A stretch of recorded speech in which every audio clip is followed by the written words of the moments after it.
When I was younger, I absolutely hated school. I hated the bitchiness. I hated the clickiness. And I was absolutely bang average at everything, apart from spelling, which I was awful at. And it was an absolute war to get me to do my homework. But there was always one person I could count on to understand me and stick up for me. I have lots of memories of packing a little overnight bag, slinging it over my shoulder and walking to the bus stop, telling my mum I wouldn't be back if she tried to force me to do that bloody homework anymore. But my grandparents would not force me to do my homework. In fact, one of them was quite the opposite of that. She strongly believed that I shouldn't have to learn to spell. She told me that as soon as I was old enough, she was going to give me enough money to go to Monte Carlo, sit by the shore and wait for the boats to come in. And I'm not joking, that is a direct quote. She also told me not to marry for love and not to marry young or have my children young. Sorry, Nan. And as I grew up, I thought she was absolutely hysterical. And she always fed into this narrative that she was a diva. I accepted that narrative. I never questioned it. She seemed to like people to think that she was a princess. In 2022, something very strange happened. I do eyebrows, in case you don't already know, and a lady walked into my salon, had her eyebrows done, and during that treatment, we got to talking. She had a daughter that she referred to as Madge, and I could not think of a single name apart from Madonna that would be shortened to Madge. By the end of the conversation, curiosity got the better of me, and I had to ask what her daughter's name was. She proceeded to tell me that her daughter's name was Marlene. Marlene? Now, if you've watched my videos already about Dolly, you will know that Marlene is the half-sister of her children, the child of an affair between her own sister and her husband. Maybe where you're from, you have heard that name before, Marlene. For me personally, it was the first time I'd ever heard it when my dad told me about his cousin, who had died in a very unique and tragic way. Marlene drove off of a cliff in Portugal, leaving behind her 2 sons. And because of the uniqueness of the name, I had to stop and tell my client then and there I couldn't believe there was another person called Marlene. And in that chatty way that women do, I decided to tell her how my dad's cousin had actually met her fate. There's complete silence in the room. And my client, who's halfway through getting her brows done, stops and says, I've literally gone completely cold.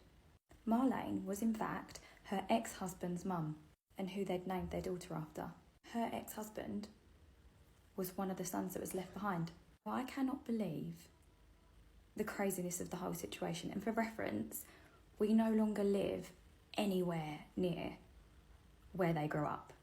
So I get home and I tell my mum I cannot believe the client that I've just had. My client has shown me pictures of her daughter and I cannot get over the family resemblance. She is the image of some of my cousins. At this point, I genuinely think Marlene is just my dad's cousin.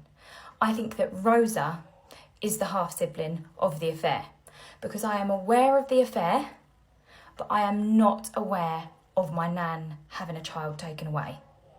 I hope that makes sense. It's very confusing. My mum has a little smile on her face. You do know who Marlene is, don't you?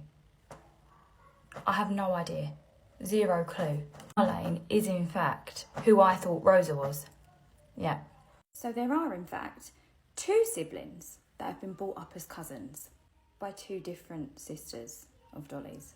And a few weeks later, my client's daughter, Marlene, would come in and get her eyebrows done. And it was literally like looking in the mirror. If you've already had a nose at my sisters, you will know that there is definitely a family resemblance. There's some strong genes. And Marlene was no exception. So my nan takes me up on stage. Yes, that was my hand that she was holding. I had always found it slightly confusing how previous family gatherings, I had never met Rosa. Then she started to just appear. I remember thinking, oh my God, this woman looks like Kylie Minogue. Absolute ringer for Kylie Minogue. Also, now that I'm older, I've started to question the whole narrative that Dolly was this princess, diva type of woman. I think her behaviour is perfectly normal and speaks to exactly what she went through in her life. Like that sort of betrayal, it's going to do something to a woman, isn't it? I'm not surprised she told me never to get married for love, because I'm sure she questioned the life that she had or could have had because she chose love. But loads of you already guessed that I am related to Dolly, and you're 100% right. And I'm glad that you love her story, and I can't believe it's got 1.1 million views. She would be dancing in the sky. She'd be drinking some snowballs tonight.